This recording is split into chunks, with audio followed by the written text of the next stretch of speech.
Welcome back everyone to Weekend Tabletop Warrior. Today we are going to look at the second scenario in the Getting Acclimated Guide of Fallout Wasteland Warfare. So if you watched my previous video on how to move around the wasteland, you'll know that Nora here now has her handy 10mm pistol, and in this scenario we are going to go through how to use it.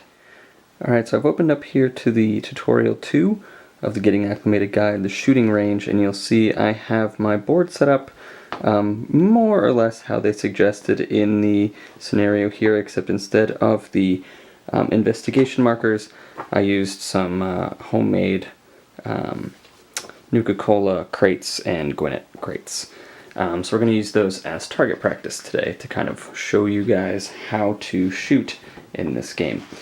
So the objective in this game essentially is to move around the board, learn how to use the range rulers to discover if you're in range or not, and how the skill checks work for shooting range weapons, in this case the 10mm pistol. So we've got our Sole Survivor model, we've got her Day 1 unit card, we have the range rulers that we're going to need, we have the 5 investigation markers, in this case the crates, and we have the 10mm pistol card. So essentially what we have to do is we have to move our Sole Survivor around the board, shoot all the targets, and then we win. So the first thing we're going to take a look at is a couple of things. So we're going to take a look at the Sole Survivor's card, and we're going to take a look at the 10mm pistol. But let's just take a look at her card first real quick. Now there's a couple things you'll notice about her card. You'll notice you have her special stats here, her strength, perception, endurance, charisma, intelligence, agility, and luck. For shooting the pistol, that's the symbol we want to pay attention to. That symbol may appear, depending on the card you're using, in a number of different places, but in this case she's using her perception stat to shoot the pistol, and her perception is 5.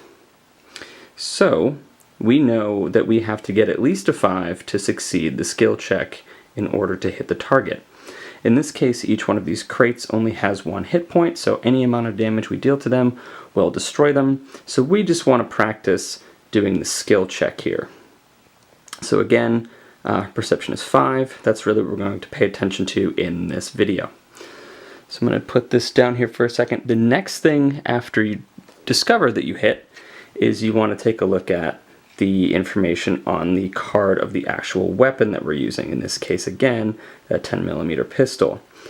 The first range ruler here, there's usually 2. In this case, there's only 1 for short range. This shows us that we use the blue range ruler for short range. Typically for another type of weapon, this will also have a range ruler color to show how things are shot at a longer range. At a later video I'll give an example of this, but you'll also see that you have a black die here and a green die here. So those are the dice that you're also rolling with your skill check to see if you hit and to see how much damage you do. The black die typically has more damage results on it.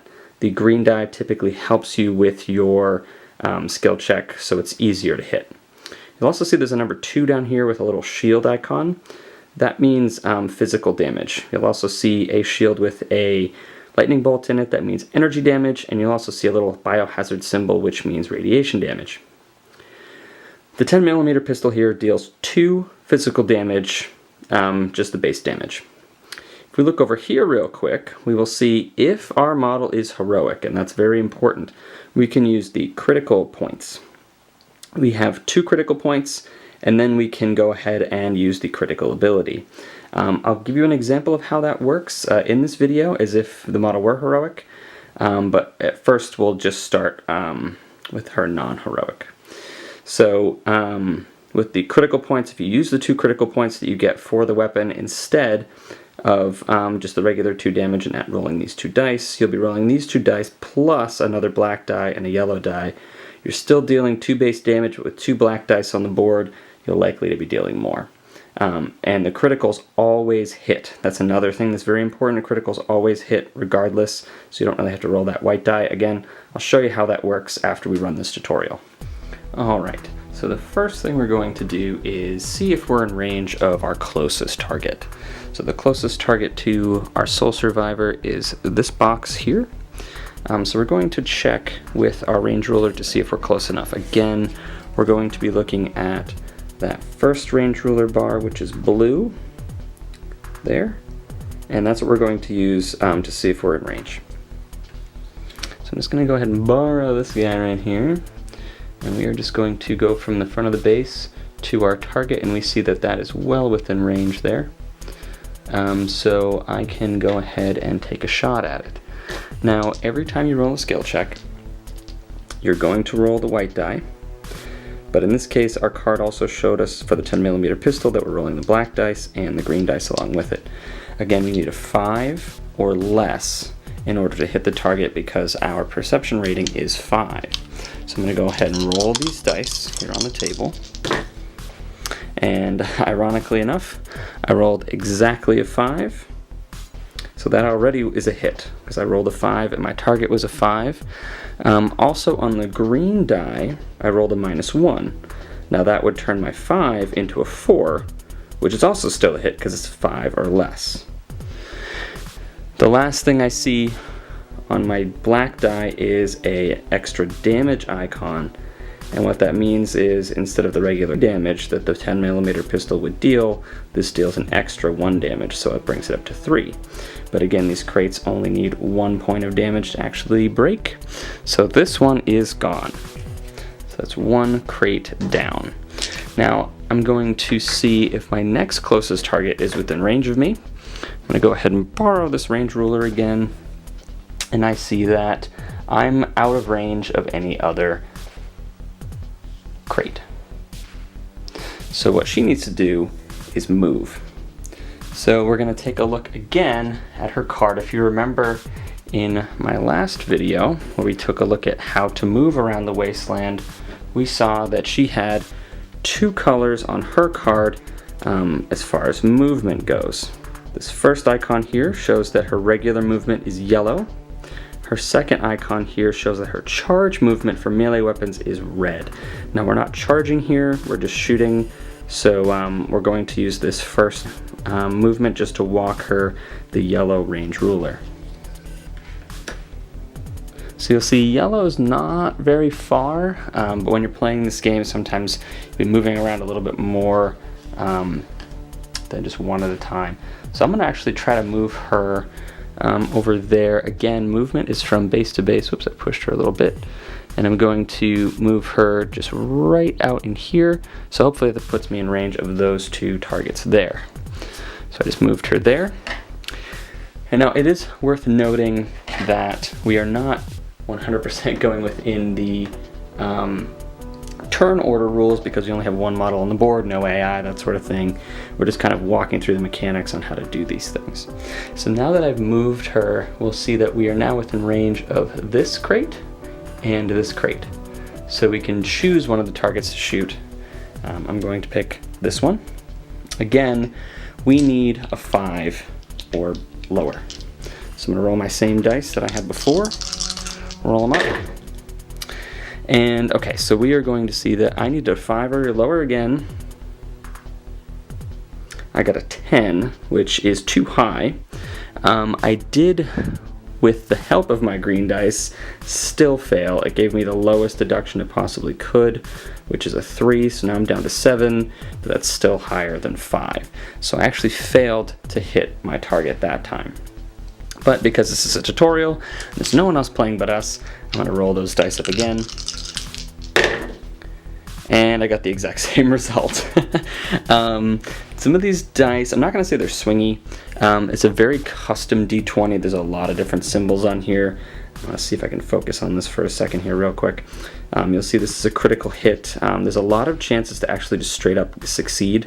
This symbol, a couple other symbols. You'll notice there's a couple of 7s. So it's a bit of a curve. It's a very steep looking curve as far as successes go. So sometimes that can feel a little frustrating, but I've noticed from my couple games that I've played that it's actually pretty balanced. it's probably better odds of actually getting a hit than you think. But when you see those automatic failures and those higher numbers come up a little more often, it might feel bad, but it's still higher chances to succeed than you think. I'm going to roll it up again here. Okay, now here's another symbol I want to point out. We're not really going to talk about quick actions here, because the other thing this scenario mentions is any other symbols, just treat them as a 1. This is your quick action symbol, and we'll go over that in another video, but that would allow you at this point to fail. That's what the X is, but you can also take a quick action. But for this tutorial, we're not following the symbols, so I'm going to go ahead and roll the dice again. Maybe third time's a charm to hit this box. And I rolled the exact same thing again. And this is kind of why I wanted to show you guys just kind of how these dice work, because there is a decent chance of failure still again. I'm gonna roll up one more time, and there's that critical success. So you'll notice this is the same symbol on the critical point side of this. We'll focus here. Sorry, it's a little late. So what this would mean is typically, if you have the heroic card on your survivor, you would automatically succeed. This also counts as a 1 for the most part, but this also gives you an extra critical point. So typically the way the critical points work is anytime you hit successfully, regardless of what damage you deal, every time you hit you get a critical point on your card. If you roll this, you get a critical point for hitting, but you also get a critical point for rolling the symbol. So for the 10mm pistol, effectively, you would have a full charge the next time you go to shoot it. For your critical, you'd have 2. So, but again, you need the heroic card on there, so I'll kind of walk you through that a little bit later. But in this case, we rolled the critical symbol, we got another extra point of damage, and we get the -3 again. So this box is Gonzo. Okay, we already know we're in range of that box, so we're going to roll them up again. And this time, let's say that we do have the heroic card. Now again, this isn't part of this tutorial, and I know there's a lot of scary symbols on here if this is your second time actually watching this video and you have no other knowledge of this. But essentially the one icon I want you to focus on just for this tutorial is this critical icon here. Don't worry about any of the other symbols, we'll get to that in a later video. This lets you know you can use those critical points. Let's say that our model for the next 3 shots here is heroic. So now we can bank those heroic points. Those critical points. So let's just slide that under the card. Let's pretend she had that the whole time. You're never going to actually gain that mid-turn or mid-round or anything, but I just kind of want to show you how that works. So now, every time we get a successful shot, we're going to gain a critical point. Every time we roll that exclamation symbol, we're going to get another critical point. I just figured this was another layer of information to add to this video than what you typically just get out of this scenario. Okay, so we know we're in range of this. We already measured it, so I'm going to take another shot at it. All right, so we rolled a 5. That means we succeed. We're looking for a 5 or less. We also got this symbol here, which means if the target we were shooting at had any armor, we would ignore a point of it for every time we see that symbol pop up. But the crates don't have any armor, so we're not going to do anything with that. We get another damage symbol there, and we got a successful hit, so we get a critical point for our weapon. So now we're starting to break down what these tokens mean. In one of my first videos of the unboxing, you saw a ton of tokens in this box. These are your critical point tokens. I have 2 of them out here just because that's the maximum amount that our gun can have, our 10mm pistol. But because we rolled a success, I'm going to take one of them and put them on the 10mm pistol card here off on the side. So now we have 1 critical point on the 10mm pistol. The only reason we can get those again, I'm going to reiterate one more time, is because we have the heroic card on the model. So I'm going to go ahead and take this off. I will stipulate that the rules actually say if they're able to. I think typically it is on the heroic card, but I wouldn't be surprised if somewhere down the line there is a model out there that maybe has that critical point icon on their card already. But right now I know I've only seen it on the heroic card. So now we have these 2 Gwinnett Stout crates over here from the Gwinnett Brewery, and we don't look like we're within range. So again, we're going to have to move a little closer to be able to hit those boxes. So I'm going to borrow this yellow range ruler here, move our Soul Survivor up a little closer. There. And I think she's in range with at least one of these boxes. Let's take another peek.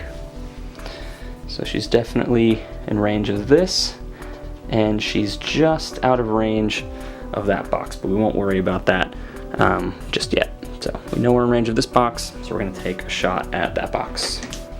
I'm gonna roll up these dice. Again, we're looking for a 5 or less. All right, so again, we've seen this icon already.